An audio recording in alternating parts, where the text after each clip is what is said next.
Olá, bom dia, boa tarde. Meu nome é Paulo Souza. Você está assistindo ao programa F5, que vai ao ar todos os dias de segunda a sexta-feira. Hoje é quinta-feira, dia 11 de janeiro. Sejam todos muito bem-vindos. E esses são os nossos destaques de hoje. Pode jogar na tela o primeiro, por favor.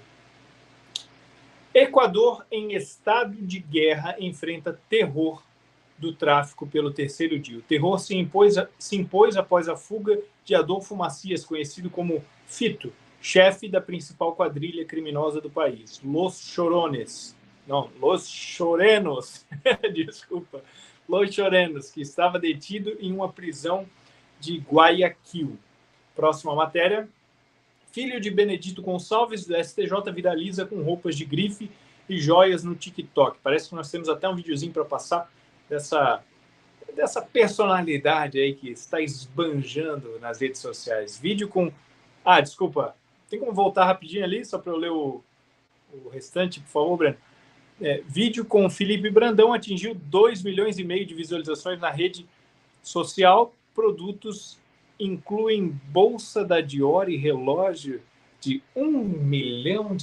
Está dando dinheiro fazer parte do STJ. Vamos para a próxima aí. Lewandowski aceita comandar Ministério da Justiça de Lula. Essa é a nossa terceira matéria de hoje, terceira e última matéria de hoje. E eu quero dar as boas-vindas a você que está nos assistindo. Deixa eu só dar uma ajeitadinha aqui, pessoal. Eu ainda peço desculpas, eu ainda estou me ajeitando aqui nesses primeiros dias de volta de 2024. Eu me mudei, né, de onde eu estava anteriormente, e ainda tem alguns detalhes de iluminação, cenário, que a gente vai ajustando durante esse início de 2024, tá certo? E sem mais delongas aqui, antes até de cumprimentar vocês, a gente trazer as pessoas que estão nos assistindo, eu quero primeiro trazer aqui os nossos comentaristas. Hoje nós temos estreia, mas primeiro, né, um que já é, vamos dizer assim, veterano aqui do programa F5, né, já está há alguns meses aqui com a gente e voltou aqui nessa segunda temporada do programa F5. Quero chamá-lo diretamente do Rio de Janeiro, a nossa faixa de Gaza brasileira, como ele mesmo gosta de chamar, meu amigo professor Eduardo Vieira. Seja muito bem-vindo, junto-se a nós.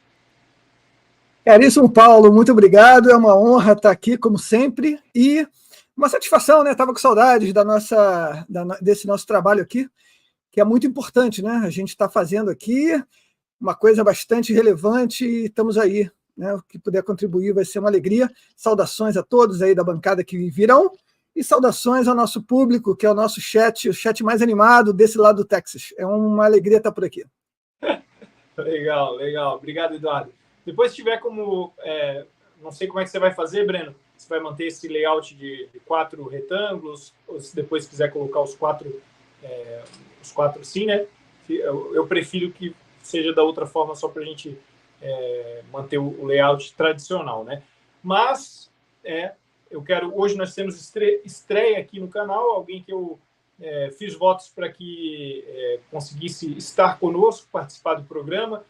Comecei a conhecer o trabalho dele há alguns meses e sugeri ele para compor também a bancada aqui do programa F5. Ele aceitou, deu tudo certo e hoje, nessa nova temporada, estreia com a gente. Ele que é perito criminal, autor do livro Bitcoin Red Pill. Eu poderia chamá-lo de analista político também, né? A gente ficou brincando aqui antes de começar, como é que ele pode chamar? Influenciador digital, o que seria? O comunicador das redes sociais, né? Mas eu quero chamá-lo aí diretamente de algum lugar da Bahia, né? Uma cidade da Bahia, meu amigo Renato 38. Seja muito bem-vindo, junte-se a nós. Estou feliz com a tua participação, seja bem-vindo, meu amigo. O teu microfone está mutado, tá? Minha honra, minha alegria. Eu sou fã e acompanho o canal desde antes, quando chamava Hipócritas. Antes de existir o F5, já acompanhava vocês há muitos anos, né? Que legal, que legal. Muito obrigado, Renato. Sejam bem-vindos aí, um feliz 2024. Vamos tentar fazer um ano bom, apesar de tudo, apesar dos prognósticos não serem os mais favoráveis aí para o que a gente está vivendo. Eu quase te chamei aqui no nome que você disse, como é que era? Subcelebridade virtual. mas é precário, porque daqui para o meio do ano eu vou deixar de ser, né? A tendência é que eu espero voluntariamente deixar as redes sociais no fim do ano, mas isso pode acontecer involuntariamente antes. Agora eu discordo, eu acho que esse ano para nós, esse ano para as pessoas que fazem oposição real aos regimes totalitários, vai ser um ano excelente, ano de halving. Normalmente é o ano que o Bitcoin bomba, né? É um ano ruim para as pessoas continuarem no colo dos políticos, né? Tá certo. Obrigado, Renato. Vamos chamar terminar de compor a nossa bancada com ele, que também já é veterano, está aqui com a gente já faz alguns meses, e quero desejar um feliz ano novo para ele, chamá-lo diretamente de São Paulo, capital, meu amigo Diogo Forjaz, junte-se a nós. Bom dia, Paulo, bom dia, professor Eduardo, bom dia, Renato, prazer conhecê-lo, dividir a tela contigo pela primeira vez, boa tarde a todo o chat do F5, muito bom começar 2024 em boa companhia. Vamos ver o que a gente tem para falar do Brasil hoje. Hein? Obrigado, Diogo. E então nós estamos sabendo aqui, tem gente do Rio de Janeiro, gente de São Paulo, gente da Bahia, e eu quero saber de onde você está falando, né? O pessoal já está acostumado aqui, a nossa audiência, a deixar um comentário aqui no chat dizendo de onde eles estão nos assistindo. Estamos aqui com a Suzy Fonseca, boa tarde. Batatas, interior de São Paulo. Batatas é o nome da cidade, é isso? Batatais, deve ser. Comeu um i. Batatais, provavelmente. Batatais, ok, tá certo. Batatais. Laura Cristina, seja muito bem-vinda. Boa tarde, direto de Teresina, no Piauí. Muito obrigado pela audiência. Heitor Munhoz também está sempre aqui com a gente, né? Já lembro a figurinha do perfil dele, perdão. A figurinha do perfil dele, direto de Belo Horizonte, Minas Gerais. Temos JR, parabéns, de Toronto, diretamente de Toronto, no Canadá. Obrigado pela audiência internacional aqui, o pessoal sempre assistindo a gente também do Canadá, Estados Unidos, tem pessoal na Europa também. Sueli Maria Yanatoni, boa tarde, patriotas, direto do Recife. Legal, temos uma audiência aí espalhada pelo Brasil, pelo mundo também, o pessoal nos assistindo, nos acompanhando. Sejam todos muito bem-vindos. Obrigado a todos. E antes de a gente trazer a enquete, só lembrando, pessoal, como vocês podem nos ajudar de forma primária curtindo, compartilhando e comentando aquele C que vai ajudar a gente no nosso engajamento, vai ajudar com que o YouTube entregue o programa para cada vez mais pessoas. Seu comentário pode ser bobinho, pode ser simples. Você bota um bom dia, uma boa tarde, uma figurinha ali, vai ajudar. O YouTube vai entender que com mais comentários que esse programa tem engajamento e vai entregar para cada vez mais pessoas. Então, nos ajude dessa forma e também nos ajude, se você puder, fazendo parte do nosso grupo no Telegram. É só apontar a sua câmera para aquele QR Code que está lá no quadro onde está aparecendo o Diogo Forjaz, lá no canto superior. Você aponta o seu QR Code você aponta a sua câmera para esse QR Code e você vai ser direcionado para um grupo no Telegram, onde a gente vai ter mais liberdade e mais segurança nas informações que a gente vai passar a você. A gente vai ter certeza que você vai estar recebendo. É uma forma da gente tentar driblar o boicote que tem acontecido aí nas redes sociais, principalmente com os conteúdos de direita. Tá certo, pessoal? E, sem mais delongas, nós temos matéria da dupla Moura, diretamente de Brasília. Pode jogar na tela para a gente, Breno, por favor. Jonathan Moura. Fala pessoal do F5, estava morrendo de saudade de vocês. Hoje eu tô aqui para falar de algo interessantíssimo.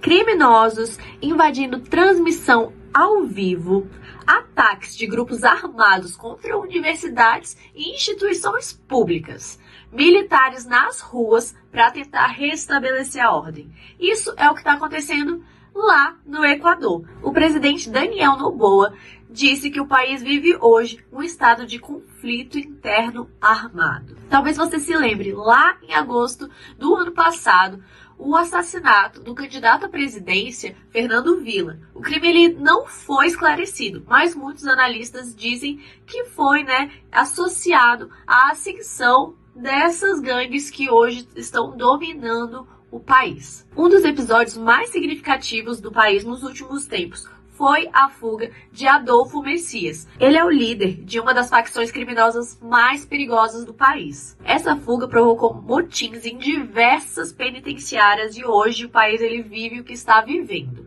Mas, antes de eu continuar aqui falando, eu quero mostrar para vocês alguns analistas, né, brasileiros que foram falar um pouco sobre o que está acontecendo lá. Fiquem aí com a enquete, pessoal.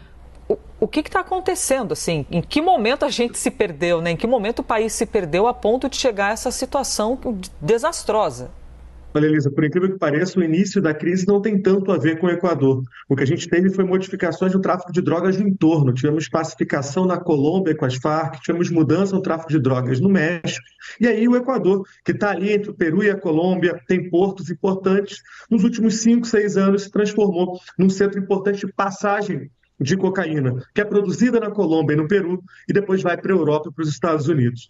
E dentro dessa lógica, o Equador virou uma espécie de joia da coroa para o narcotráfico internacional. Grupos do México, da Albânia, até mesmo do continente africano e do Brasil passaram a atuar na região, imaginando que ali agora seria uma espécie de mina para controle do tráfico de drogas. A gente sabe que quando o tráfico de drogas aumenta, quando a gente tem um aumento de grupos armados nesse sentido, junto vem violência, vem armamento, vem, por exemplo, corrupção com grupos policiais. A gente pode interpretar que as forças de segurança ou as secretarias de segurança pública do país não tiveram muita força para conter tamanha demanda? Bom, o próprio encarceramento, né, o aumento disso é uma demonstração de que eles foram fazendo o que dava, prendendo as pessoas, e você tem uma superpopulação carcerária que também gera um caos social.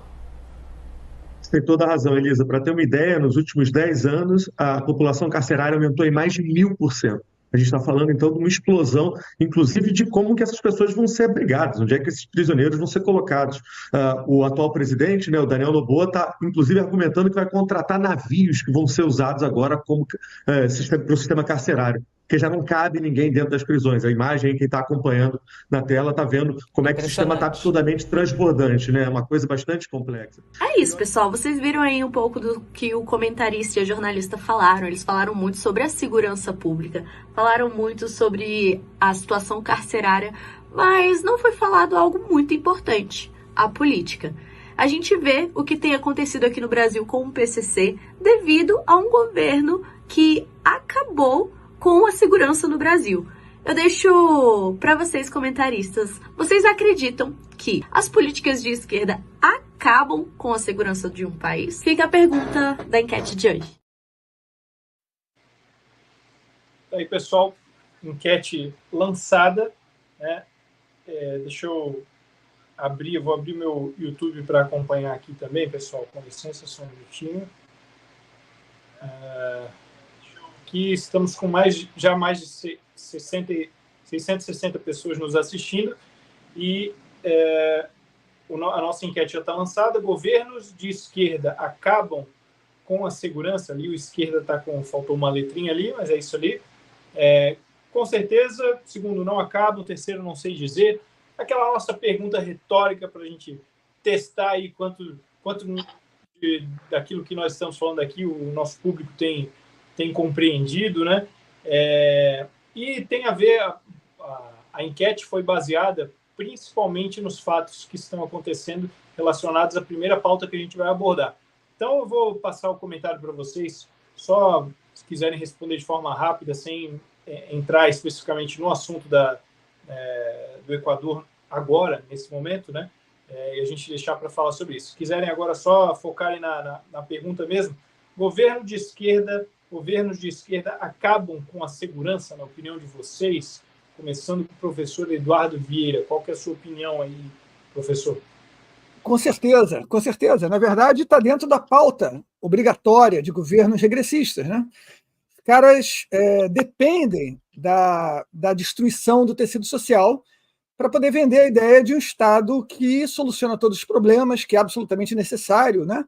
E que valeria a pena você abrir mão de alguma liberdade sua por alguma pitada de segurança, né? Que é um caminho perigosíssimo, principalmente quando a gente está num regime ditatorial socialista, como é o que está acontecendo no Brasil nesse exato momento, sem condicionantes, né? Então, a gente tem muita gordura estatal para queimar, mas muita, toneladas e toneladas. Então, a gente tem que caminhar no caminho oposto, né? Sempre isso vai acontecer, viu? Sempre, é obrigatório. Desde lá de trás, preconizado pelos pensadores franceses que falavam do valor do lumpenproletariado, né? Sempre, sempre, sempre. Então, é isso aí. Isso está conectado com elementos cruciais, né, de pensamento e de estética. Quando você me vê metendo o cacete no funk, por exemplo, é diretamente conectado a isso. Quando você me vê sacaneando pseudo-artistas plásticos como Romero Brito, está diretamente conectado nisso. Essas pautas todas pertencem a um único caminho, que é uma cosmovisão que ataca a beleza, a verdade, né, a unicidade das coisas, contra a nossa cosmovisão, né, que presume que existe o certo e o errado e outras decorrências. Obrigado, Eduardo. Diogo Forjaz, e aí, qual que é a sua opinião? O governo de esquerda acaba com a segurança? O que você acha? Sim ou não? Para responder essa pergunta, a gente tem que fazer outras perguntas. Por exemplo, flexibilizar o acesso às drogas, facilitar o acesso às drogas. Ajuda ou piora? Reduzir a pena ou o cumprimento de pena para criminosos perigosos.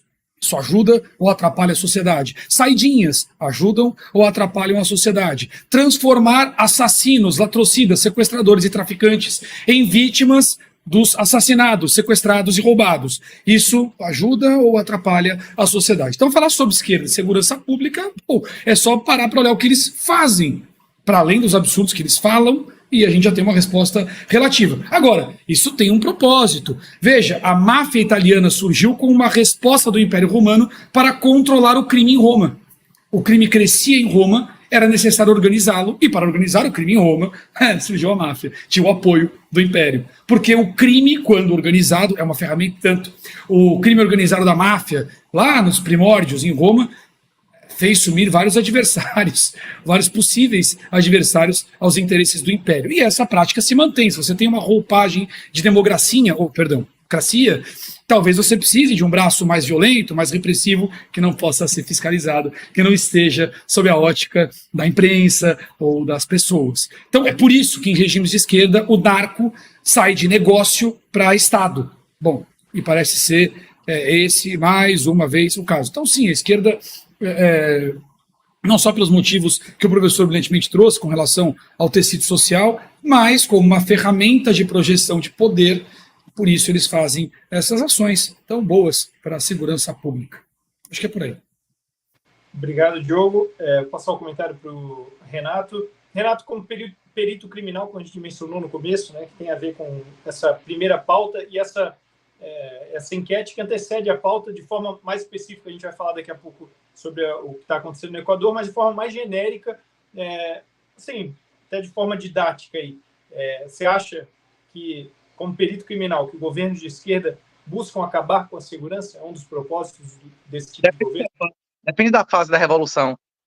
O Yuri Bezmenov explica bem lá, né, que tem infiltração, subversão, desmoralização e estabilização. O governo em Cuba estimula o crime, o governo da Coreia do Norte estimula o crime. Criminalidade em Cuba, meu irmão, é mais baixa que qualquer estado do Brasil, não é isso? Lá, que o usuário é liberado quando é apresentado em delegacia, lá tem negócio de minimalismo penal, hein? Você roubou uma besteirinha. Em Cuba, meu irmão, se você matar um animal sem autorização legal, a pena é maior do que matar uma pessoa, não é isso? Lá não tem negócio de insignificância nem nada. Inclusive, essa indicação do ministro do Supremo mais leal a Lula, ele nunca, salvo engano, ele nunca votou contra Lula em anos, nem em nada. E ele também é o maior defensor de bandido que já passou pelo STF, não é isso? Nosso futuro ministro da Justiça. Isso é uma demonstração de que qual fase nós estamos ainda de subversão e desmoralização. Nós não entramos ainda numa fase de ordem. Quando Stalin estimulava o crime na União Soviética, o que esses caras querem é a monopolização do crime pela gangue deles que dominou o Estado, não é isso? Depende da fase. A esquerda pode impor a ordem, mas apenas depois que ele já destruiu os concorrentes, né? O Renato, só quando ele não precisa mais, da ferramenta, ele dispensa para não ter concorrência. Enquanto precisa, usa. Não precisa mais, descarta. Exatamente. A União Soviética, Stalin estimulava o crime. A Coreia do Norte estimula o crime. Tem droga? Se for pego com droga na Coreia do Norte, em Cuba. Tem minimalismo penal em Cuba, hein? Tem direito feminista, tem ginofascismo em Cuba. A mulher engravidou, o problema dela, não é isso? Não tem negócio de pensão em Cuba, tem negócio de Maria da Penha em Cuba, hein? O cara rouba em Cuba, o cara é pego roubando, tá de boa, hein? A população morrendo de fome lá, a criminalidade 10 vezes menor que a do Brasil, não é isso? Vá, vai dar porrada na polícia em Cuba lá pra você ver o que acontece. Vai dar tiro, dar pau na polícia, você pega com arma em Cuba pra você ver o que acontece, não é isso ou não? É isso, tem que ver que esquerda é, né? Quando a esquerda domina a onda, meu irmão, é totalitário, não é isso ou não? Acabou, hein? Só vem imprensa, né, Renato? Tem imprensa múltipla na Venezuela? Não tem, né? Pois é. Não precisa mais. As 3 coisas que a gente está vendo aqui hoje no nosso programa, os 3 têm paralelos na Venezuela. Os bolichitos, né? Que é os. Você não viu essa semana que a filha de. Como é o nome do outro antes de Maduro lá? A filha do vagabundo lá, diz que fez bilhões de euros vendendo Avon, não é isso? Que foi a filha do vagabundo lá da Venezuela, diz que fez bilhões de euros em Avon. Agora vai aparecer o cara que é filho do ministro Supremo vestido com 300 mil reais de coisa de alto luxo, não é isso? Aí o outro agora, o defensor de minimalismo penal, saiu do STF, indo para o Executivo, mostrando total promiscuidade entre os poderes, não é isso? E a terceira notícia é o país estourando lá, porque prenderam um vagabundo, que é exatamente o que aconteceria aqui, se o Bonobo não fosse a cadela do PT e cumprisse o dever dele, a obrigação, que era a desnazificação. Você acha que se Bolsonaro tivesse cumprido o dever dele e prendido o Lula, prendido os vagabundos, tudo feito o que o cara fez em El Salvador lá, limpado o STF, as gangues todas não teriam feito exatamente o que está acontecendo no Equador agora ou não? Teria acontecido isso no Brasil ou não teria? Os caras iam reagir ou não ia? Hein? O que está acontecendo lá é a febre para curar a doença, bicho. Você prende um vagabundo, a galera vai começar, até aqui em Salvador, se você prender um vagabundo relevante, os caras tocam fogo em ônibus, não sei o quê, imagine um país desse. É isso, pô. Tem dados oficiais do governo americano, que mais de 1/3 da droga da Colômbia entra pelos Estados Unidos através do Equador. A presença dos cartéis, o Equador, é como se fosse hoje em dia, como é o nome do lugar lá que o líder do Hamas fica lá, e o Israel não ataca, que tem lá o Four Seasons e tudo mais, em Dubai, né? Como é nos Emirados. É como se fosse o Emirados na guerra lá da faixa de Gaza. É um lugar onde o cartel da Colômbia senta com o do México e tal. É um lugar neutro, bicho, como a Suíça na Segunda Guerra Mundial. 1/3 da droga que sai da Colômbia passa por lá. A influência do cartel lá é muito grande, mesmo que a produção de cocaína seja baixa, entendeu? A gente já vai continuar nesse primeiro tópico, essa primeira pauta, falando especificamente sobre a questão do Equador. A gente vai passar por essa pauta mais especificamente. Antes disso, só quero lembrar você, né, de você curtir, compartilhar, comentar, como eu já falei no início. Não se esqueça de se inscrever no canal também, se você está nos visitando, nos dê essa moral, se inscreva, ative o sininho, apesar de que a gente sabe que muitas vezes as pessoas não são notificadas, mas a gente vai cercando por todos os lados o que funcionar aí, da onde você recebeu a notificação para nós, está valendo. A gente cerca de todas as possibilidades, né? Se inscreva, curta, se você puder, copie o link do programa e jogue ele nas suas outras redes, às vezes no WhatsApp. Todo mundo tem um grupo de direita aí da cidade, grupo da família, né? Tem um grupo aí de direita, copia o link aqui do programa e joga lá, cola, para que a gente possa fazer com que a informação boa de verdade possa alcançar cada vez mais pessoas. Se você quiser também nos ajudar de forma financeira, você pode fazer isso através do Pix, euapoiohipócritas@gmail.com. Está aparecendo aqui embaixo na tela. Pix, euapoiohipócritas@gmail.com. Você pode nos ajudar com qualquer valor. Com certeza você vai nos ajudar a podermos continuar tendo voz e também dar voz aos comentaristas que a gente traz aqui. Superchat e membresia, por enquanto, ainda estão fora, não estão funcionando, e assim que a gente tiver novidades sobre isso, a gente vai manter vocês informados também. Agora são 12h e 35 minutos. Pode jogar a primeira pauta, da qual a gente já até deu uma introdução aqui. Equador, em estado de guerra, enfrenta terror do tráfico pelo terceiro dia. O terror se impôs após a fuga de Adolfo Macias, conhecido como Fito, chefe da principal quadrilha criminosa do país, Los Choneros, que estava detido em uma prisão de Guayaquil. Professor Eduardo Vieira. Bom, gente, o que acontece? Existe existe um livro escrito pelo C.S. Lewis que é sensacional e acabaram de lançar uma edição maravilhosa desse livro. É uma trilogia, na verdade. Lançaram num volume só, chamado A Trilogia Cósmica. Nesse livro, o C.S. Lewis ensina duas coisas absolutamente cruciais que nós ainda não aprendemos, né? Nós, eu digo, a sociedade de modo geral. Primeira coisa, o mal, ele não é uma força da forma como nós estamos habituados, né? O mal não permite diálogo. O mal só entende uma linguagem, que é o confronto violento. Você não consegue desativar o mal sem um confronto violento. Outra coisa que ele ensina é exatamente até que ponto de violência você tem que chegar para você anular o mal. São duas questões muito conectadas que o povo, vamos dizer, chamar entre aspas assim, né? As democracias liberais vêm com muita dificuldade. Porque nós estamos no mundo do fofinho, né? Tudo tem que ser fofinho. Nós estamos num mundo onde a roupa da pessoa importa mais do que o conteúdo. Nós estamos num mundo onde a retórica da pessoa importa muito mais do que o que está sendo dito, não é verdade? Então,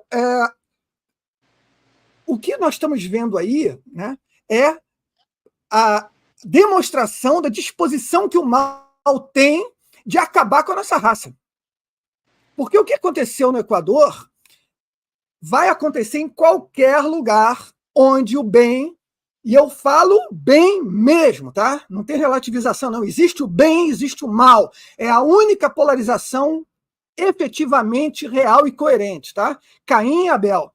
Então, todo lugar onde o bem avança, o mal quebra tudo, tá? A não ser que a gente quebre tudo antes, né? Que é o que aconteceu em El Salvador. Pergunta se lá o mal está se sentindo bem, né? Pergunta se lá o mal faz passeata dizendo que vai matar todo mundo. Pergunta lá se o Hamas, né? Se os apoiadores do Hamas, só para dar um exemplo de um dos tentáculos do mal, caminham pelas ruas dizendo que cristão vai morrer. Pergunta, né? Não rola, né? O que aconteceu nos Estados Unidos quando você teve a ascensão do Donald Trump? Donald Trump é um cara que joga parcialmente, né, dentro do nosso time. Na balança de valores, ele está do nosso lado, né, com todas as críticas que possam ser feitas a ele, né? O mundo não é preto e branco, né? E o Trump é bem mais claro do que, por exemplo, o Biden, né? Assim que o Trump chegou no poder, Black Lives Matter quebrando tudo, queimação na rua, porrada comendo. Por quê? Porque é assim que funciona a bandidagem. A bandidagem não dialoga. A bandidagem finge que dialoga. Quando o Bolsonaro foi eleito, eu falei para todo mundo, olha só, galera, vocês que têm amigo regressista, vocês vão perder essas amizades agora, logo no primeiro ano, primeiro semestre. Porque toda a tolerância que eles mostraram para vocês durante a vida inteira, onde a gente teve regimes de esquerda aqui no Brasil, toda a tolerância foi falsa. Agora você vai ver quem é teu amigo mesmo. E todas as vezes que você tiver uma ascensão de um pensamento, de uma retórica, de uma ação mais conectada ao bem, e o elemento crucial de ódio dessa turma é isso aqui, tá? É isso aqui. É Jesus, tá? Toda vez que você tiver uma pauta conectada a isso, você vai ver o mal se levantar em toda a sua fúria. E o que a gente tem que fazer contra isso? Ora, só tem uma única solução. Uma, não tem duas, não. Só tem uma. É baixar o sarrafo. É baixar o sarrafo de forma contundente. De forma contundente. Aí você vai dizer, pô, mas Eduardo, aí é uma coisa meio intolerante. Não, intolerante. O que é tolerância, né? Tolerância não é um valor, não é verdade? Você tem que tolerar o mal. Se o cara agride um parente meu, cara, ele está frito na minha mão. Vão pegar os pedaços dele espalhados por aí. Eu estou sendo intolerante? Lógico que não. Eu estou sendo justo. A gente não tem que ser tolerante jamais na nossa vida. A gente tem que buscar a justiça. Eu passo a bola aí porque isso tem assunto para horas. Obrigado, Eduardo. Diogo Forjaço. Está sem o áudio, Diogo. Oh, perdão, fechei o microfone para não atrapalhar aqui, esqueci de abrir. Eu vou falar do aspecto político, porque eu sei que o aspecto da violência, o Renato deve estar com a bala na agulha ali, para disparar. Vou deixar aspectos para aí. Olha, eu acho que o que está acontecendo no Equador é uma consequência de uma mudança na zona de influência na América do Sul, resumidamente. Perceba que o conceito de narco-estado, bem como o conceito de estado falido, crescem na América do Sul, justamente com a aproximação, a intensificação da aproximação da China. Quanto mais o Partido Comunista Chinês entra no continente, quanto mais ele se aproxima, mais o narco cresce. Se o crime, quando organizado, é uma ferramenta, bom, já dá para entender no meu entendimento de quem é esta ferramenta.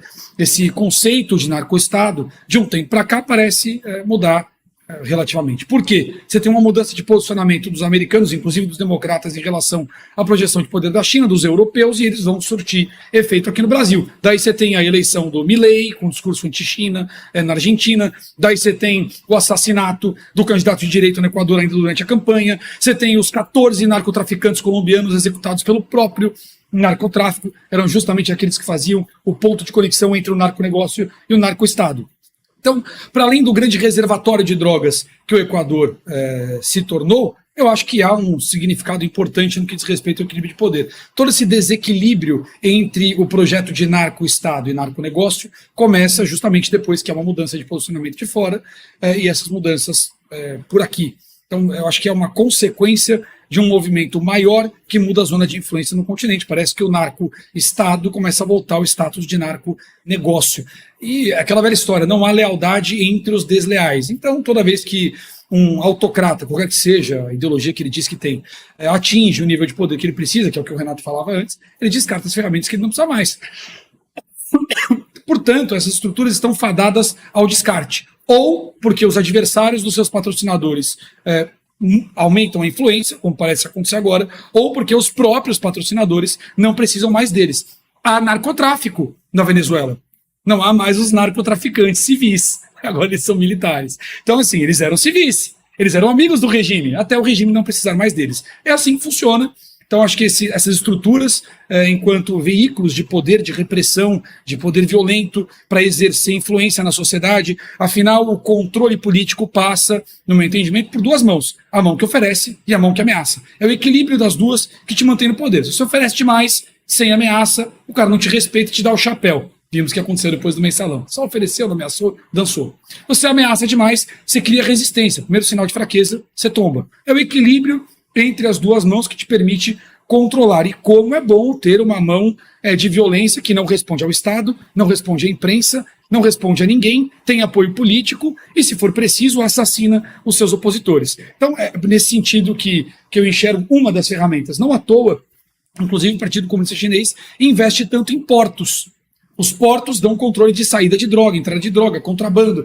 Então, quanto mais eles investem em portos de outros países, mais ferramentas eles têm para aparelhar, inclusive, o crime organizado, tanto seja ele o ilícito direto ou na política o ilícito indireto. Então, resumidamente, acho que é uma ferramenta geopolítica que serviu e ainda serve em algum nível ao Partido Comunista Chinês na América do Sul, e que, com a mudança na zona de influência, tanto dos interesses da Rússia quanto dos europeus e dos americanos, começa a sentir o efeito desta mudança. Não à toa, depois do Carvajal, do Lavrov passar por aqui e tudo mais, a gente começa a ver esses casos todos eclodindo em Portugal. Quer dizer, houve uma bagunça na estrutura do narco e eu acho que ela é resultado desse processo. Então, entendo que a tendência agora lá no Equador é que, concluindo, né? Tendência lá no Equador é que haja uma escalada no combate ao tráfico, que deve parar em algum momento com um acordo que nós não vamos saber o que aconteceu. Até a Karina comentou isso ontem, a Karina Michelin comigo, em algum momento que a gente não vai saber o que aconteceu e a coisa fica pacificada novamente. Eu acho que a tendência é por aí. Obrigado, Diogo. Renato? Perfeito. Inclusive, o exemplo que ele deu da China foi um exemplo melhor do que o que eu poderia dar no início, que eu falei de Cuba, da Coreia do Norte. Na China, que é o modelo hoje mais próximo do soviético, mais próximo do que o Stalin, a China estimula o roubo dentro da China, tem impunidade lá para ladrão, para assassino, para droga dentro da China, porra nenhuma, tem mais câmera do que gente, né? Agora, ao mesmo tempo, eles usam as gangues para matar mesmo, já houveram dezenas de casos, comprovadamente, de dissidentes em Hong Kong, em Macau, em vários lugares, que foram assassinados por gangues, pago por agentes estatais, não é isso? Os caras usam o crime como ferramenta. Eles não estimulam o crime por estimular, eles utilizam como ferramenta, não é isso? Não existe amizade com comunista, né? Para os caras é tudo instrumento, não é isso? É realmente a igreja de Satanás, né? Mas voltando ao ponto principal, né? Que esse era a discussão do ponto anterior, né? Voltando ao ponto principal, em relação ao que Paulão falou, de vocês doarem pelo Pix, eu acho muito meritório. Só que quando você doa pelo Pix, você está se doxando. Todas as pessoas que doaram para Bolsonaro no Pix, eles estão listados com CPF e tudo lá como é o inquérito do fim do mundo, sei lá o quê, como é inquérito das fake news. Você quer que seu CPF esteja numa lista de pessoas que nunca vão ser aprovadas em nenhum concurso público? Você quer que seu CPF esteja numa lista que deve estar provavelmente na mão de todos os juízes militantes para perder todas as ações, ou no mínimo sua ação ficar parada, de nunca receber nenhuma licitação? O ideal de canais como esses era, primeiro, o que a gente está transmitindo aqui. Vocês acham que daqui a 5 anos o YouTube vai permitir que a gente diga o que a gente está dizendo aqui?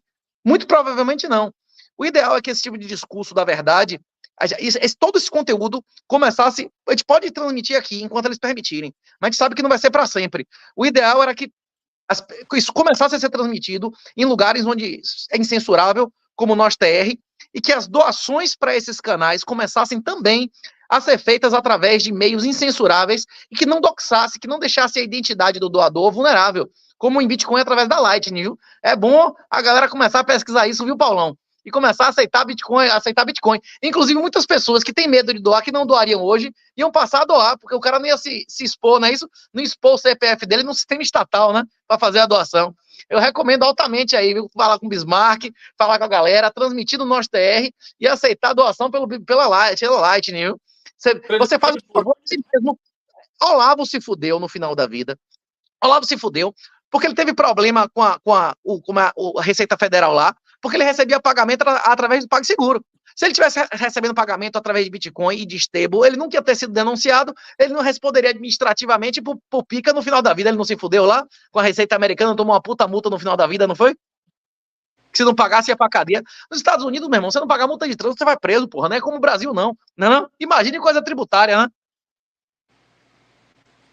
Mas estudar aí, que aceita de dinheiro pela Lightning, galera, vai lá na Foxbit, vai lá na Bipa, compra um Bitcoinzinho e manda aqui, que o seu CPF não vai estar no banco de dados para expurgo, não é isso ou não? Hein? Nosso canal tá aqui no YouTube, mas também tá lá no Odyssey, tá lá no Rumble, tá lá no Nós TR, que nunca vai ser derrubado em poucos anos.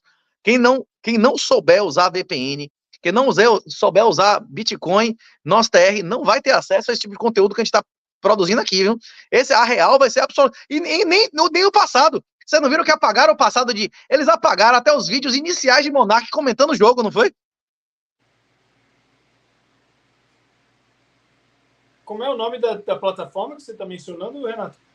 Uma plataforma que você pode rodar um servidor em qualquer lugar do mundo. E esse vídeo nunca vai poder ser proibido. É Nós TR. NOSTR. Isso, NOSTR. E ela também, você consegue monetizar o conteúdo nessa plataforma através de Bitcoin. Do mesmo jeito que você recebe Pix, você podia botar aí, @ não sei o que lá, do Wallet of Satoshi, e receber Satoshi. Não entendeu o que eu tô dizendo? O cara que tá ali doando, não vai ter o CPF dele em lugar nenhum pra ele se fuder, não é isso? Não, eu entendo. A Receita Federal de nenhum país do mundo vai saber que você recebeu essa porra, e o cara que tá doando também tá seguro, não é isso ou não? Não é seu dever garantir a segurança do seu doador ou não? Hein?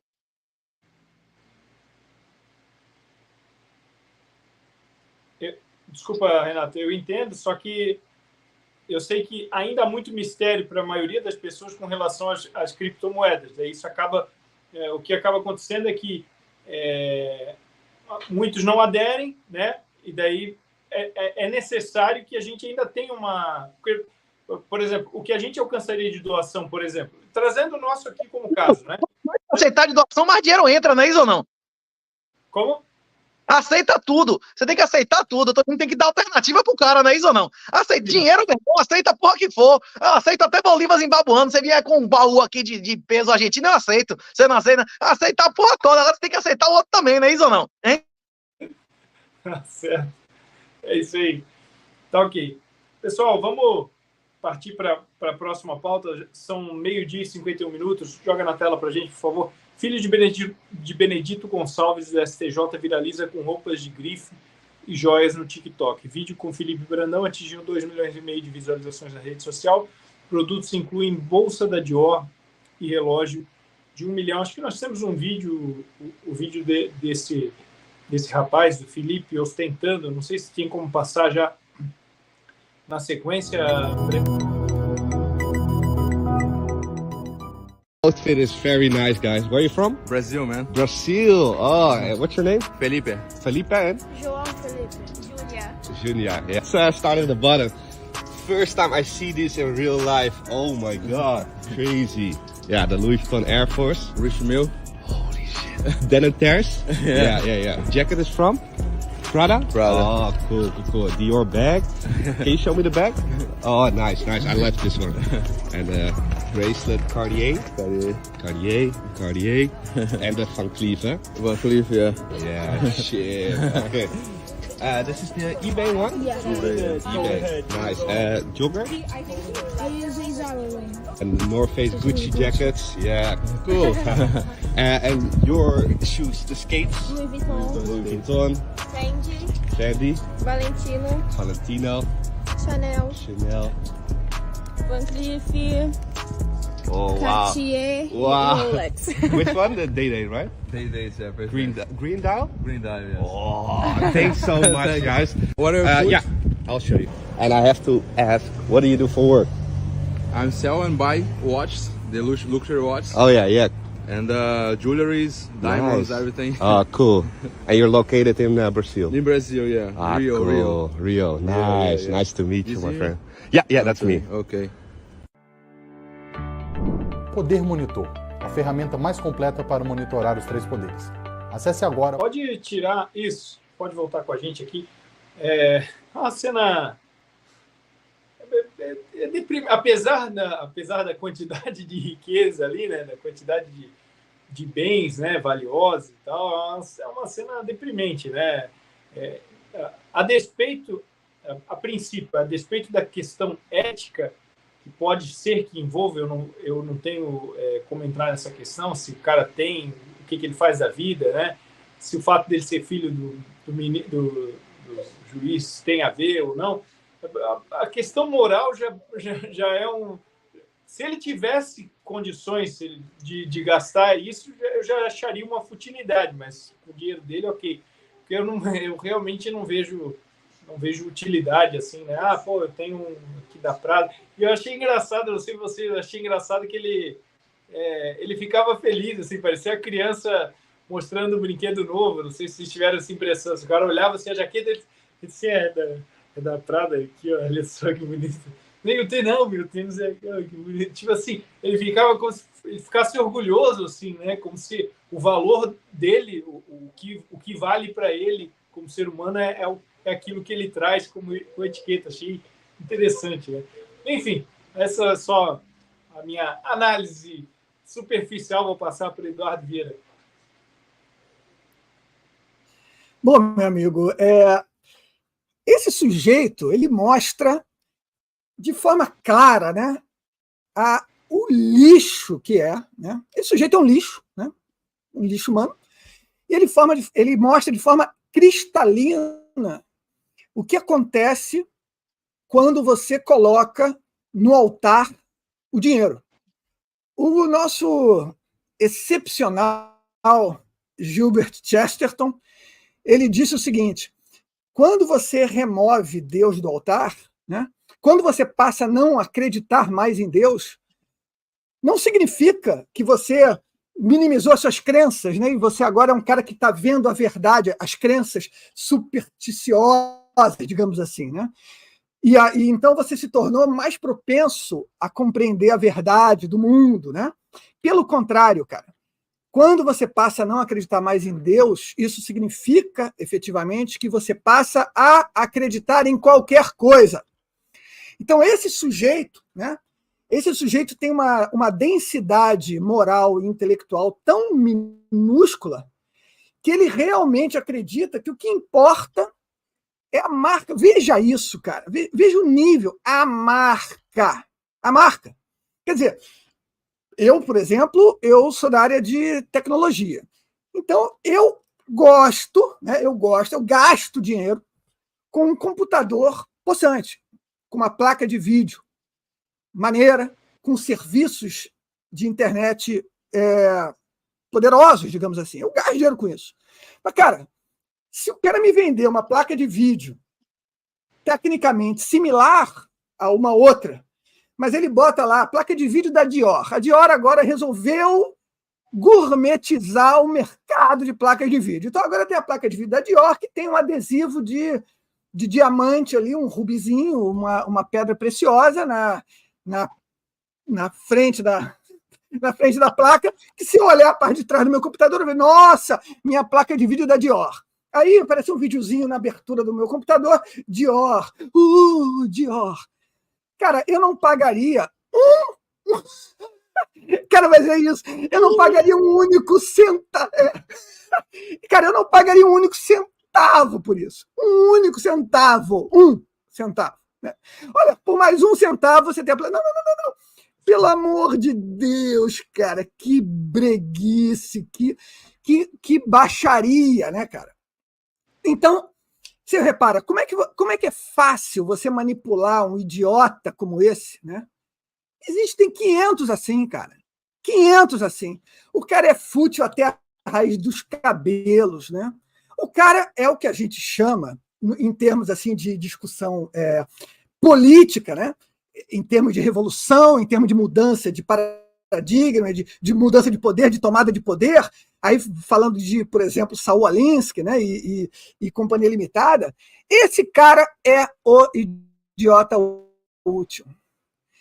Esse cara, ele vai com a roupinha dele, da Dior, o tênisinho dele, sei lá quantos $1.000 e o reloginho dele, ele vai direto para a guilhotina sem entender. Mas como vocês estão me levando para a guilhotina? O Viktor Frankl, que é um sujeito que vocês devem conhecer, porque ele é sensacional, ele foi um sobrevivente de campo de concentração. Sabe o que ele falou sobre a experiência dele em campo de concentração? Ele falou um negócio do cacete, cara. Ele falou o seguinte, olha só, eu cansei de ver judeus ricos aqui que diziam, bom, beleza, você prendeu toda essa gentalha aí, né, aqui, mas deve haver um engano. Repara, gentalha eram judeus que nem ele, né? Mas era o cara mais pobre, né? De repente o cigano, que estava ali no mesmo campo de concentração que ele. Você prendeu essa gentalha toda aqui, mas tem um engano. Pô, eu sou... Olha só minha roupa, cara. Ó, minha bolsa é Dior. Deve haver engano. Eu não pertenço a isso aqui, né, cara? E o cara taca ele num catre nojento, cheio de pulga, do mesmo jeito que o resto da galera. E esses caras eram os primeiros a sucumbir.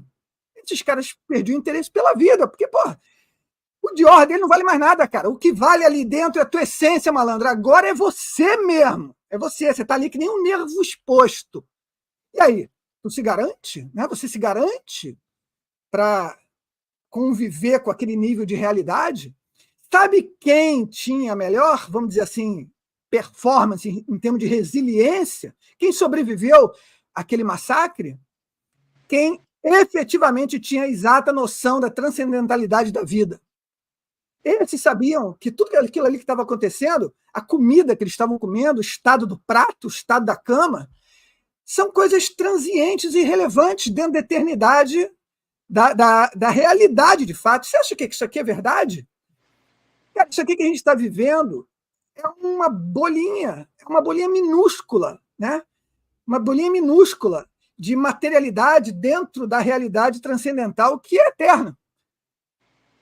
Então esse cara é uma demonstração exatamente do que é a degradação do ser humano materialista vil. Aí qual é a solução para isso? Já dizia lá o querido senador Catão do Senado Romano. Destruam Cartago, pô! Bota essa porcaria abaixo. A gente está aprendendo, a gente vai chegar lá ainda. Obrigado, Eduardo. Perfeito. Muito interessante essa analogia, essa referência com esse caso do Viktor Frankl. Fez todo sentido, né? As pessoas que davam valor para aquilo que elas já não tinham mais lá dentro do campo, a vida delas acabou. Aquelas que colocavam o seu valor no transcendental, ou às vezes até na família que na esperança de rever a família, enfim, eles conseguiram sobreviver. Muito interessante. Eu não consegui deixar de rir da placa de vídeo da Dior. Eu achei sensacional. Eu fiquei imaginando Jennifer Lopez, Antônio Bandeiras, placa de vídeo Dior. Aquelas propagandas assim com panos esvoaçantes, assim, aparece a placa de vídeo banhada a ouro. Cabelos ao vento. Né? Cabelos ao vento da Jennifer Lopez e termina com placa de vídeo Dior, Dolce & Gabbana. Mas amém. Diogo Forjaz, passo o comentário para você. Me vem à cabeça as frases de efeito. Pior do que tá, não fica. Né? Já entendeu. Olha, eu fico impressionado como os filhos de funcionários públicos brasileiros que têm um salário fixo e imutável crescem na vida. Esses sujeitos precisam escrever mais livros para mudar a vida da população brasileira. Um vai da merda ao luxo, das fezes, vamos manter educação, ao luxo, né, das fezes de elefante a empresas gigantescas. O homem é uma máquina de sucesso. Preciso explicar como é que ele conseguiu isso. Agora a gente tem mais um. Parece que tem alguma coisa na água de Brasília. Tem alguma coisa por lá que só os filhos dessas autoridades conseguem sucessos espontâneos. O sujeito está vestindo uma casa de luxo. Eu bati a conta ali e bati uns 2 milhões. O cara está vestindo uma casa de luxo. Para você chegar nesse nível, não é verdade? Ainda mais quando você veste para os outros. Que é um ponto interessante. O cara não compra para ele, compra para os outros. Não é porque é bonito, é porque, eu sou melhor que você. Viu? O meu avô dizia que é o vale quanto pesa. É uma expressão bem antiga. Era quanto o cara carregava no bolso, vale quanto pesa.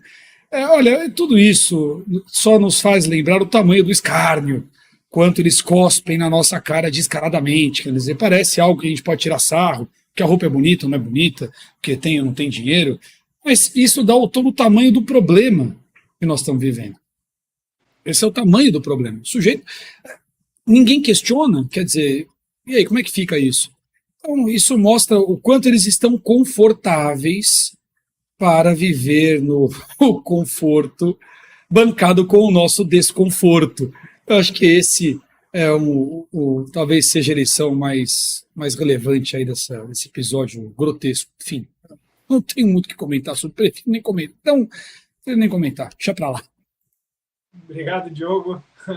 Renato, algum comentário específico para fazer sobre esse episódio aí? A filha de Chaves alegou mesmo na justiça espanhola que ganhou 1 bilhão de euros vendendo Avon, não é isso? A gente não conversou isso aqui antes? Os bolichitos, toda hora dá confusão na Espanha, dá em Andorra, que um refugiado venezuelano como garçom lá encontra o filho, o sobrinho de Chaves, de Maduro lá, com bilhões. Isso vai acontecer com os brasileiros em um tempo, né? Tem coisas que são paralelos. O filho de Lula, que segundo o pessoal da Veja lá limpava fezes no zoológico, em poucos meses não virou milionário, centenas de milhões, agora tá bilionário com o esquema da Oi lá, que virou Portugal Telecom, né? Ele não virou bilionário com a Game Corp. E Lulinha, quando perguntaram, ele, não, rapaz, ele é o Ronaldinho das finanças, não é isso? Ganhou milhões aí em coisa de meses, de repente, de estagiário limpando cocô no zoológico, virou multimilionário em meses, não tem nada de errado, não foi isso que Lula disse, que ele era o Ronaldinho das finanças? Pois é, esse aí também deve ser o Ronaldinho das finanças. Agora, isso é normal, né? Nesse mundo aí de filho de político, filho de pessoas que tem o cara ficar bilionário. Ele disse que ele é vendedor da loja, na rede social dele, ele disse que ele é embaixador. Ele me parece ser muito mais cliente e vendedor de coisa lá do que vendedor de coisa, né? Agora, isso. Mesmo o dinheiro, as pessoas endinheiradas, quando é dinheiro antigo, o filho dele vai achar isso ridículo. O filho dele vai achar isso ridículo. Você viu essa semana que o cara do Facebook lá, que também é outro esquerdista inveterado, né? Que também é outro cara altamente comprometido com esse esquema globalista, o Zuckerberg, ele mesmo disse que o momento de maior luxo da vida dele não foi o bunker que ele tem para 100 anos, para 100 pessoas viverem embaixo da terra.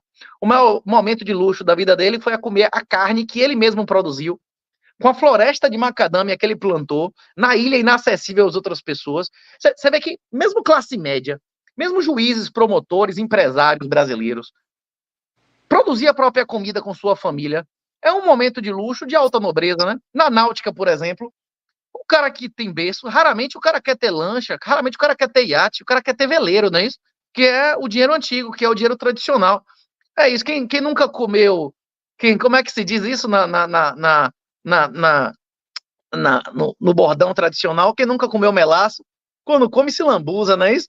Isso aí é coisa de novo riche, meu irmão. Coisa de novo riche, os próprios filhos dele vão ter noção. Não tô dizendo que não vai usar marca, mas não vai ser uma coisa relevante para eles a marca.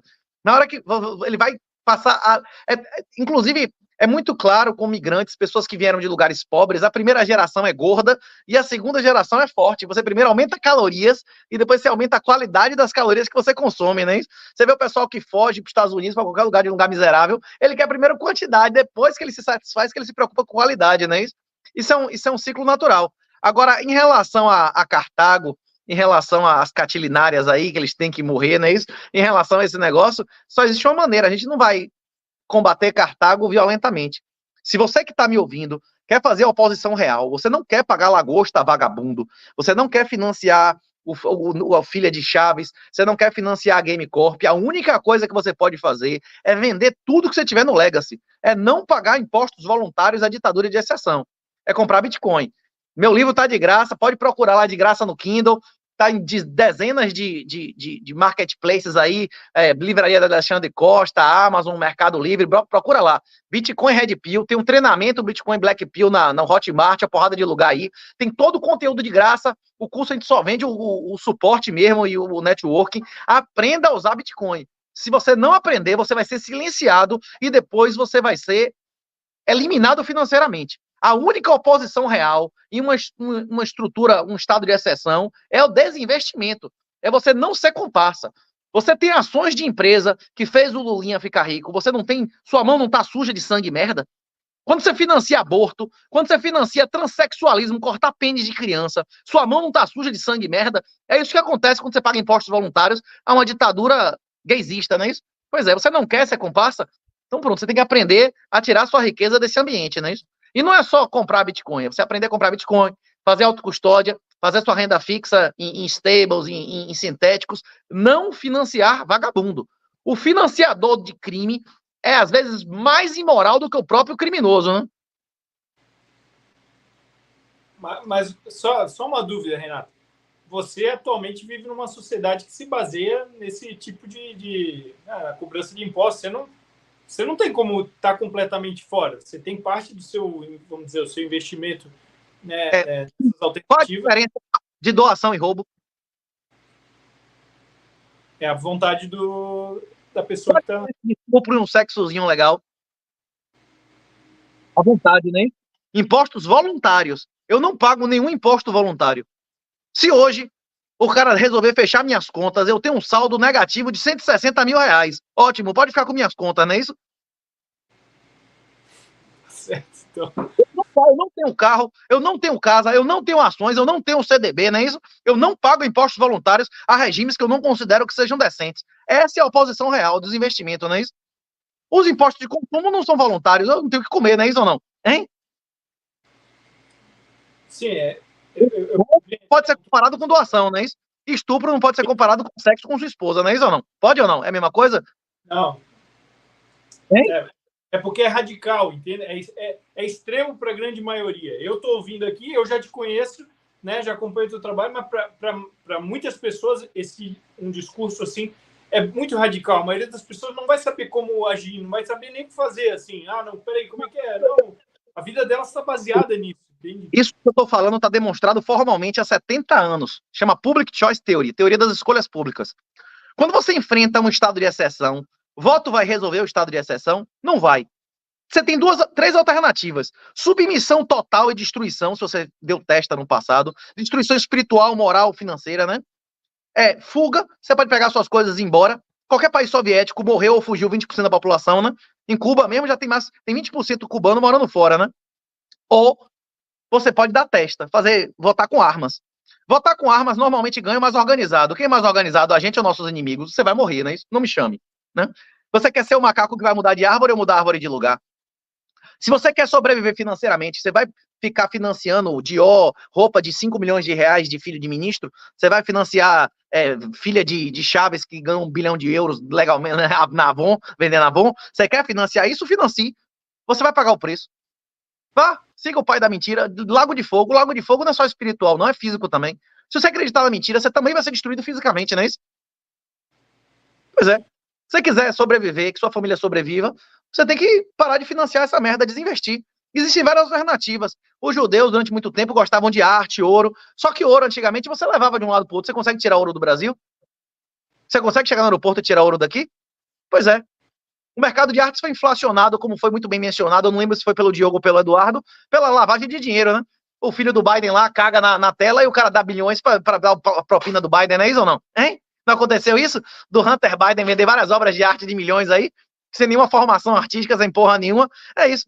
O mercado de artes é um negócio que depende de um estudo absurdo. Você sabe dizer se o ouro é puro? Se eu lhe der uma quantidade de ouro, você sabe dizer qual a pureza do ouro? Se vocês, que são 1% da elite intelectual do mundo, não sabem, imagine o cara da escória. Ouro e prata não vão voltar a ser moeda, né? Eles não vão voltar a ser dinheiro, eles estão sendo pesadamente demonetizados. Os imóveis no Brasil vão valorizar nos próximos anos com a população da cidade diminuindo? Como é que está o imóvel em Caracas lá? Não está metade dos imóveis em ruínas? Pois é. Quem investir em ditadura de exceção, sejam ações, títulos, imóveis, vai encontrar o lago de fogo, né? Você está servindo ao diabo.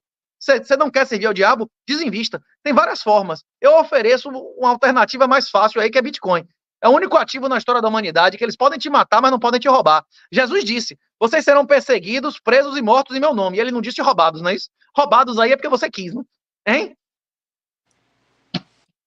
Entendi. Tá certo, Renato. A gente vai ter mais oportunidade para conversar mais a fundo sobre alguns temas específicos também como esse. Vamos partir para a próxima pauta, a terceira pauta de hoje. Joga na tela para a gente. Lewandowski aceita comandar o Ministério da Justiça de Lula. Tá aí, professor Eduardo, o ex-ministro da Justiça, agora atual ministro do STF, e agora nós temos um ex-ministro do STF indo para se tornar ministro da Justiça. Eduardo Vieira. Bom, gente, antes de entrar nessa pauta, eu presto muita atenção no chat, né? E eu estou lendo o chat, já bloqueei um aqui, e eu quero endereçar o seguinte, gente, olha só, se vocês querem ajudar a pauta do Renato, eu recomendo que vocês mudem a estratégia. Eu entrei no Nostre logo na abertura do serviço, né? Tem conta lá. Eu tenho a carteira do Satoshi, né? A gente está num programa aqui de direita. Bota para torar em quem, malandro? Né? Vamos mudar a retórica, porque assim, o que o Renato está falando faz sentido, né? É bom, e bate com isso aqui, ó. Isso aqui é o cerne da questão, desobediência civil, tá? Mas a gente está entre amigos aqui, né? A gente deve evitar agredir os outros, né? Até porque é uma agressão eventualmente não justificada, e muito menos antagonizar quem está do seu lado, né? Então, fica a dica, né? Eu sou um cara, eu estudo retórica há muitos anos, fica a dica porque eu estou do lado da mensagem essencial. Eu não sou um bitcoinheiro fanático de jeito nenhum, mas eu estou do lado da mensagem essencial do Renato, que é a desobediência civil. A gente tem que ter uma noção exata de que nós estamos numa ditadura e nós temos que andar contra ela, né? E para andar contra ela, a gente tem que agir, e é desconfortável. É desconfortável. Eu aproveito desculpa essa derivação, Paulo, mas eu acho importante porque a gente está aqui no momento de recepção do Renato, e eu quero que seja um momento de integração, né? E não um momento de destruição. Claro que o Renato não é responsável pelos seus seguidores, né? Mas eu estou aqui dando um pouco de orientação, porque eu acho que cabe, né? Então, repara, inclusive, quem quiser, entra lá no meu perfil, se quiser doar um satoshi para mim, por favor, entra lá no meu perfil, a minha chave está lá no meu perfil do Twitter, lá em cima, tá? Está lá em cima. Pode doar, eu aceito dinheiro em todas as formas, como o Renato bem disse. Se quiser também trazer um balde de rúpias aqui para mim, pode trazer, cara. Eu vou achar ótimo, vou te agradecer, vou te dar um aperto de mão, tá? Então, lembrem-se disso, tá, gente? A gente aqui está trabalhando no mesmo sentido. Eu aproveito para lembrar que eu vou fazer uma live às 19 horas no meu canal para falar sobre um aspecto fundamental de desobediência civil, tá? Um aspecto. Nós vivemos num mundo multidimensional. As finanças fazem parte desse mundo e existem outros aspectos. Então, convido todos a conversar sobre isso lá, tá? Agora, vamos à pauta, porque, afinal de contas, eu estou aqui para contribuir com as pautas do programa. Lewandowski foi chamado meu nego. Olha a obscenidade que é isso, né? Olha a obscenidade que é isso. Toda vez que você vê a esquerda agindo, você vê sempre um sistema de apadrinhamento, de compadrio, de mistura do público com o privado, de mistura do que é familiar com o que é de associação comercial. É uma grande e sempre amoral mistura. E isso existe em todas as camadas. Eu vou conectar isso que aconteceu aqui, e eu estou com o tempo rolando, tá, gente? Estou chegando a 4 minutos agora, está tranquilo. Eu vou conectar isso com o escândalo recente da Choquei e da Mind8 lá, né? Como é que funcionam essas estruturas? É tudo assim. Você acha que existe alguma gota de moralidade nessa história toda? É um financiando o outro, aí bota a mulher do cara no conselho da empresa do outro, aí chama o sobrinho do cara, o filho do cara para ser secretário de Cabo Frio, aí emenda com não sei o quê. Gente, é assim que essa banda toca. Se a gente está envolvido nesse sistema hoje, a gente pretende minimamente lutar, né, para substituir esse sistema, a gente tem que largar várias das nossas luvinhas de pelica, né? Vou dar vários exemplos aqui. Nós temos que fazer um edital completamente... O edital vai existir, porque está na lei. Então, nós temos que fazer um edital completamente neutro, porque senão a gente vai estar agindo que nem eles. Pô, meu amigo, se você vai entrar numa guerra, eu não sei você, tá, cara, mas se me oferecerem 5 tanques a mais, eu vou aceitar os tanques, caceta. Depois que eu ganhar a guerra, aí eu trabalho para mexer nas regras de jogo. Isso é uma verdade incontestável que muitos de nós ainda temos que aprender. Vamos observar que existe o bem e existe o mal. Uma arma na mão de um cidadão do bem não é a mesma coisa que uma arma nas mãos do cidadão do mal. Eu passo a bola aqui. Obrigado, Eduardo. Vou passar o comentário para o Diogo. Bom, primeira pauta que está em pauta, o Lewandowski aceitaram ou não ter aceitado o Ministério da Justiça. Eles cogitaram manter o Capelli antes e já levantaram a bola do Lewandowski. Minha leitura era antes de se consolidar o Lewandowski, era aqui a mesma que eu mantenho depois de se consolidar o Lewandowski. O espaço aberto no Ministério da Justiça, ministérios normalmente quando são abertos em processos de aprovação e tudo mais, são objeto de desejo dos grupos e partidos políticos. Então, o que se esperava era que os partidos políticos, os mesmos que com o PSD, que acabaram passando o Flávio Dino para o STF, almejassem o Ministério da Justiça e Segurança Pública. Só que, no meu entendimento, essa é uma peça fundamental na implementação do regime petista, porque o próximo passo é esmagar o centro político com processos jurídicos. Imagine que o PT abasteceu o ambiente com fartas emendas aos bilhões e, bom, se alguém sabe por onde o dinheiro escoa, bom, esse alguém é o PT. Então ele abastece os caras, já sabe aonde vai vazar, registra e o próximo passo, portanto, seriam processos de investigação jurídicos nas mais variadas instâncias que tendem a atingir grandes articuladores políticos. Daí, inclusive, acho que a principal missão do Dino nem é perseguir a direita, porque para isso nem precisaria dele, eles já fazem isso. É justamente o homem que não tem compromisso político histórico com ninguém ter liberdade para perseguir ou condenar os adversários políticos do centro. Por que adversários políticos do centro? São aliados? Não estão todos no mesmo pacote, com a mesma grana, nos mesmos interesses? Não necessariamente. Veja que a primeira tentativa do PT só caiu porque o centro mudou de ideia. A Dilma sofreu impeachment porque o centro político aderiu ao impeachment. A imprensa reverberou as manifestações nas ruas porque a parte aparelhada da imprensa pelo centro político reverberou as imagens das ruas. Então, houve uma mudança no interesse político majoritário entre os fisiológicos que causou a queda do PT. Eles não vão correr esse risco novamente. Eles já tinham dissolvido a democracia na base da propina. Significa que a maior, a real ameaça ao projeto de regime no momento são os caciques do centro, são os Kassabs, são os Temer, essas são as figuras, e algumas que a maioria das pessoas não sabem o nome, mas que são os articuladores. Esses têm as conexões para um juiz, ou para alguns juízes, para alguém na imprensa. Esses têm as conexões para os empresários. Esses têm as conexões necessárias para enfraquecer e esvaziar o regime no momento que lhes for oportuno. Todos sabemos que o PT não vai cumprir a meta, inclusive o PT.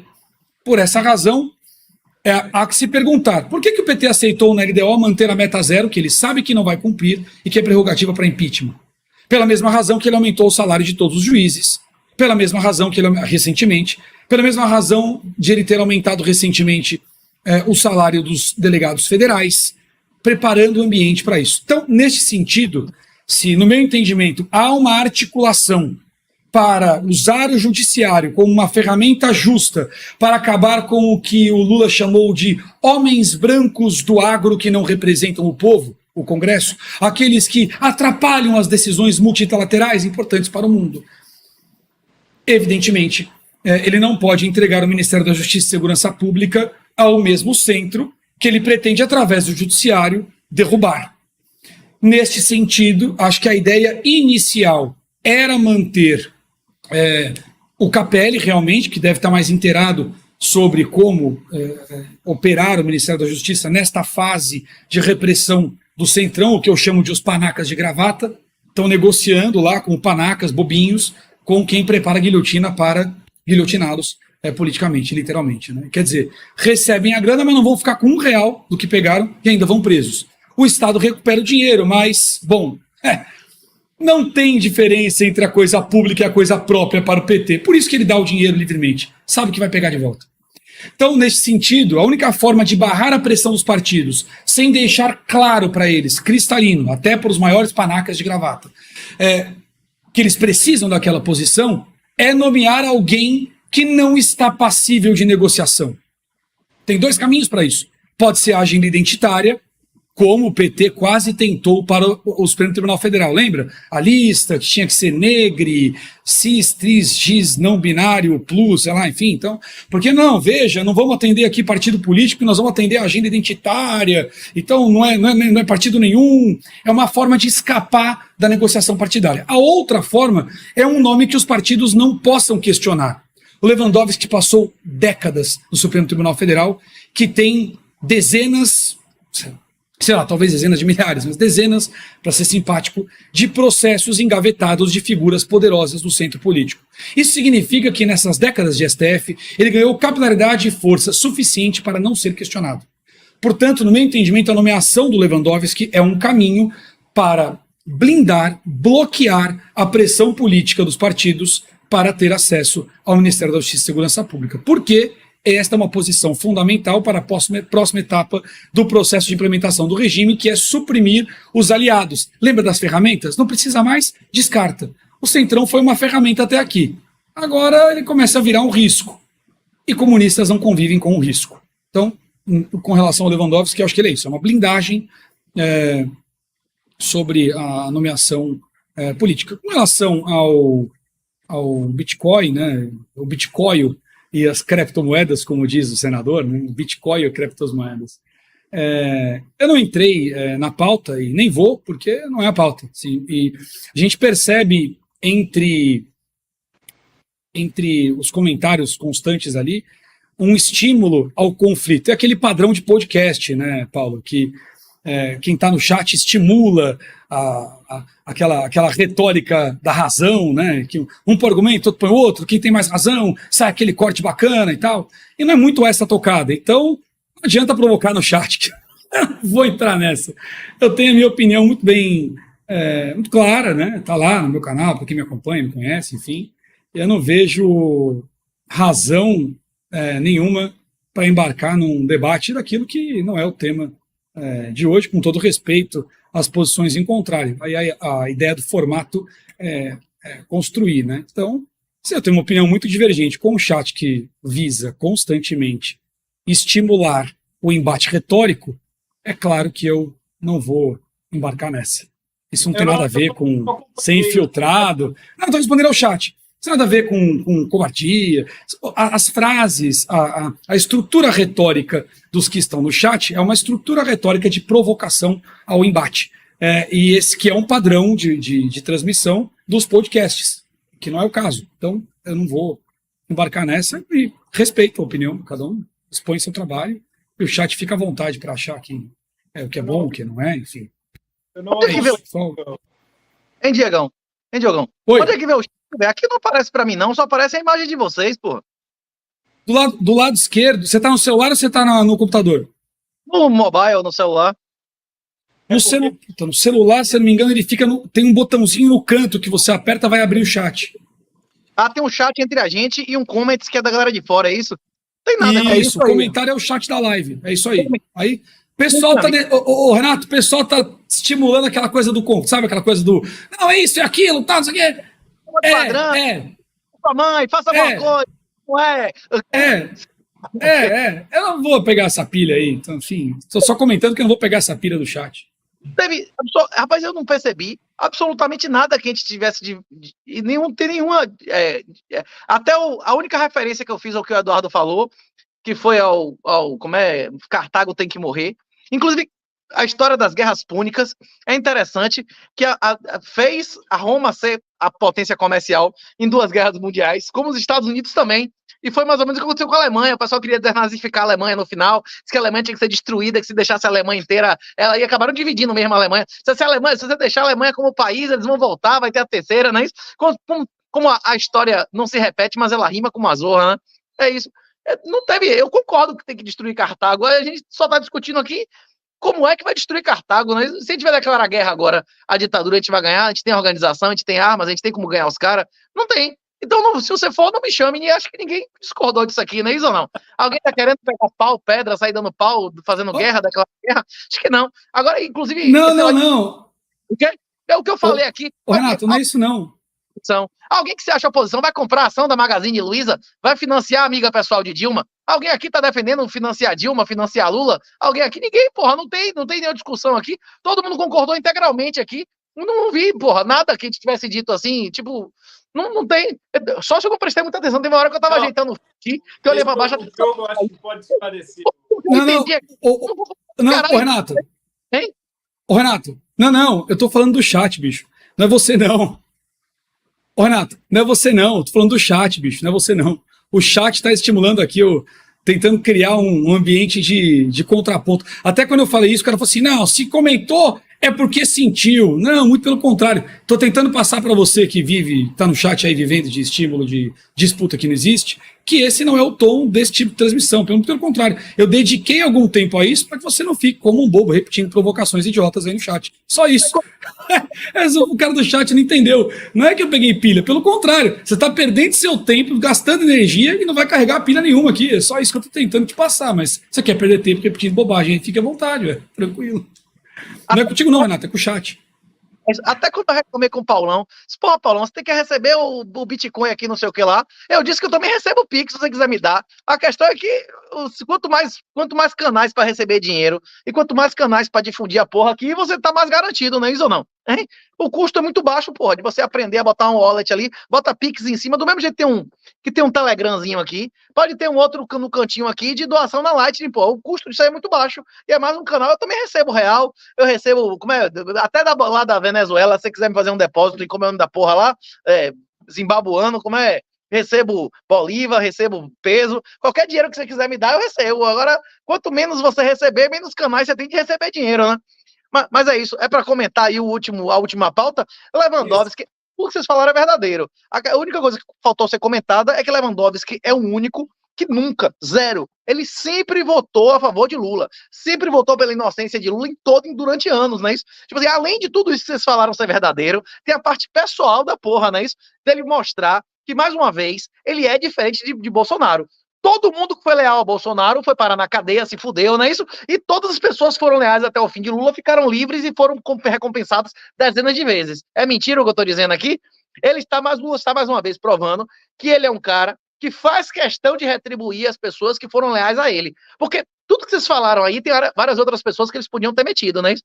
Não tem vários caras que saíram do Supremo, vários caras do PT e tal. Agora, Lewandowski, além de ser o maior defensor da redução como é o nome da política de pró-vagabundo, de pró-direitos humanos, como é reducionismo penal, fragmentarismo penal, não é isso? Minimalismo penal. Além dele ser o maior minimalista penal que já passou pelo STF, ele foi o maior defensor e o cara mais leal a Lula. Esse aspecto aí não pode ser ignorado. E, em tese, desde que existe Constituição, desde que existe separação de poderes, se considera de que as pessoas que exercem um cargo e um poder não deveriam se imiscuir no outro, né? Inclusive, o PT criticou abertamente quando o Moro foi nomeado. Diz aí, tá vendo? Moro só fez o que fez para mamar agora no Ministério da Justiça, não foi isso que eles disseram? Ah, eles fizeram pior. Eles não pegaram o juiz, não, eles pegaram o ministro do Supremo, não é isso? Hein? Tá certo. Obrigado, Renato. Não sei se alguém quer acrescentar mais alguma coisa. Já são 13 horas e 32 minutos. Antes da gente partir para encerrar e eu deixar alguns segundos para vocês se despedirem do pessoal, quero só trazer o resultado da enquete de hoje. Nós tivemos uma melhor audiência desse ano, né? E talvez dos últimos do F5 aqui nesse novo canal, né? Para você que está nos assistindo, o programa F5 ele era transmitido anteriormente dentro do canal Hipócritas e faz, se não me engano, 3 ou 4 meses nós começamos a transmiti-lo, acho que uns 3 meses, começamos a transmiti-lo desse novo canal que se chama Novo Programa F5, no qual nós temos um pouco mais de 8.500 seguidores inscritos aqui no YouTube.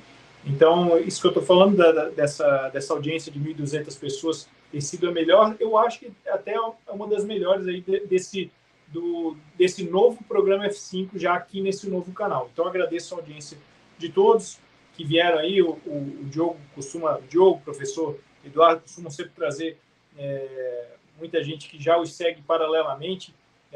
A gente vai sentindo isso também com o público do Renato também. Então, agradeço a todos vocês que vêm desses públicos paralelos aí e acabam desaguando aqui no programa F5, onde a gente tem esse debate de ideias e a gente busca trazer conhecimento, esclarecer as pessoas com relação a coisas que na mídia tradicional você infelizmente nunca vai encontrar. Então, agradeço a vocês por essas 1.200 pessoas e antes de a gente ir para as considerações finais, como eu mencionei, eu quero trazer o resultado da enquete. Pode jogar na tela para a gente, por favor. Tivemos quase 850 votos. E a pergunta foi: governos de esquerda acabam com a segurança? Tivemos 96% aí de pessoas que votaram com certeza, 2% acham que não acabam e 2% não sabem dizer, mas a maioria maciça aí das pessoas corrobora aí com o comentário nosso de forma geral aí, e eu gosto sempre de salientar que isso mostra o nível de o quanto aquilo que nós falamos tem alcançado o nosso público e o quanto nós conseguimos dialogar e interagir com ele, né? Então aí boa parte já entende, boa parte do nosso público a gente percebe que já entende muito da guerra cultural, entende das questões ideológicas que envolvem a política nacional. Então obrigado a sua participação, você que participou aí da enquete, e eu vou passar aí o comentário, a despedida para vocês, alguns segundos para vocês se despedirem do programa de hoje. Primeiramente, agradecendo a participação de todos, fazer aquilo que eu tenho feito essa semana com os outros participantes, desejando um feliz 2024, que possa ser um ano melhor do que foi o anterior, né? A gente sabe que há uma série de desafios, a gente fala até brincando, antes de começar o programa, nos bastidores, antes de começar, o Renato até brincou assim: pô, espero que a gente não se conheça pessoalmente. Como é que foi, Renato? Você falou? Cadeia em Brasília, não é isso? No pátio de uma cadeia em Brasília. Aí você fala: o pior cenário, não. O pior cenário é a gente se encontrar no Lago de Fogo, não é isso? Não? Exatamente. No corredor de fuzilamento, né? Então, assim, a gente brinca com a situação que o Brasil está passando, infelizmente, E eu faço votos, né, de que, falo até particularmente pela minha própria vida, alguns sabem pelo que eu tenho passado também, o próprio Bismarck, que teve preso, estou há algum tempo aí longe, separado da minha família também. Então, cada um aí investindo a sua vida, gastando a sua vida em prol daquilo que acredita, e é sobre isso também, como eu falei para os outros comentaristas, quero transmitir isso a vocês também. Agradeço não só a participação de vocês aqui no programa F5, mas o engajamento e o investimento da vida de vocês, que é quase algo ministerial, em busca da verdade e em trazer clareza, esclarecimento para as pessoas que assistem vocês, Eduardo, Diogo, Renato, que está entrando aqui no time agora. Agradeço por isso, agradeço por vocês, assim como eu, de certa forma, em outra esfera mais artística e tal, agradeço vocês empenharem a vida de vocês em trazer esclarecimento para as pessoas e luz no meio da escuridão. Então, feliz 2024 e passo o comentário aí para vocês se despedirem aí do pessoal e aproveitar para fazer o jabá de vocês, pessoal, dizer eventos, livros, publicações, plataformas, fiquem à vontade, começando pelo professor Eduardo. Bom, Paulo, muito obrigado. Primeiro programa de 2024, a gente está no ano... Cara, a gente tem muito para fazer, né? E a gente está aqui fazendo uma pitadinha de história. Então, quero te agradecer por essa oportunidade, dar um abraço grande para o Diogo, meu camarada, dar um abraço grande no Renatão, que eu não conhecia. Porra, o cara desmistifica aquela história de que baiano é lento, né, cara? O cara tá ligado no 220. Então, um prazer te conhecer, viu, Renato? Um aviso às pessoas, gente, chat de YouTube você resolve assim, ó, você clica lá nos 3 pontinhos e bloqueia. Aí fica uma maciez completa, desagradou, bloqueia e segue a vida, né? Porque a gente está aqui para isso mesmo. Agora, deixa eu dizer para vocês o seguinte, eu concordo e eu repito isso 500 vezes. A gente não pode bater num sistema desse tamanho de forma inocente, tá? Então, o que a gente tem que fazer, gente? A gente tem que contornar esse troço. Existem várias esferas e vários caminhos de trabalho para a gente fazer isso, tá? Então, eu gostaria de apresentar a vocês esse meu trabalho. Meu canal de YouTube é @professor Eduardo Vieira. Eu vou fazer uma live hoje às 19 horas para falar sobre uma coisa muito concreta acerca disso, tá? Acerca de iniciativas pulverizadas de organização civil, que é um dos caminhos, uma das esferas onde a gente tem que atuar. Então, a gente vai falar só sobre isso. E eu gostaria de dizer a vocês com muito orgulho que eu lancei o meu serviço oficial de tutoria intelectual para crianças e jovens para a gente passar por cima das mazelas do sistema educacional, tá? Eu sou multitarefa, viu, Paulo? Eu jogo nas 11, então eu dou aula de computação ao mesmo tempo que eu dou aula de cultura para crianças e jovens e faço peça de teatro, né, e etc e tal. Eu tô O negócio aqui é a cara de pau. Então, vamos lá, gente. Apareçam nessa livezinha do dia de hoje, às 19 horas no meu canal, @professor Eduardo Vieira. É um prazer estar aqui com vocês, tá? Uma satisfação, uma honra. Esse trabalho é absolutamente fundamental e a gente tem que vencer essa briga, né? Sempre em nome desse aqui, que é o meu chefão, tá bom? Muito obrigado a todos, é uma honra e até a próxima. Obrigado, Eduardo. Diogo Forjaço. Muito bom estar de volta, né? Esse programa tem uma pluralidade que é quase única, tem um pool de comentaristas muito grande, muitas visões diferentes, e isso é sempre muito enriquecedor, tanto para você achar novas ideias que você concorda, novas ideias que você discorda, é importante ter novas ideias. Então, acho que toda essa pluralidade é sempre muito bem-vinda, foi um prazer aqui estar com o Paulo, com o Eduardo, com o Renato, que eu não conhecia, né? Trouxe abriu uma janela aí para algumas pessoas, enfim.